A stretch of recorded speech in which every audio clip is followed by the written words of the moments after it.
ఎన్ని ఎన్ని జన్మలు ఎత్తి ఈ యొక్క పుణ్యం చేసుకుంటే మానవ జన్మ వచ్చిందో, ఇటువంటి మానవ జన్మను ఉద్ధరించడం కోసం ఈ యొక్క సంస్థలు ఇటువంటి సమావేశాన్ని ఏర్పాటు చేస్తున్నాయని చెప్పి నా నా భావన.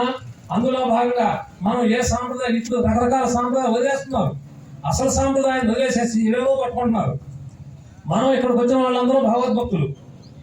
నామనే కూడా ఇక్కడ మనకు కాదు, మీరందరూ కనీసం ఇంకో ఒక్కరికైనా దారి తప్పిన వాళ్ళని మన ధర్మం ఏంటి, మన యొక్క ఆచారం ఏంటి, మన సాంప్రదాయం ఏంటి, మన పండుగలు ఏంటి, మన ఆచారాలు ఏంటి, ఇవన్నీ కూడా కనీసం ప్రతి ఒక్కరూ ఇంకోళ్ళ తెలియజేయటం. మీరందరూ కూడా చక్కగా భగవద్భక్తి ఉంది కాబట్టి వచ్చి కూర్చున్నారు.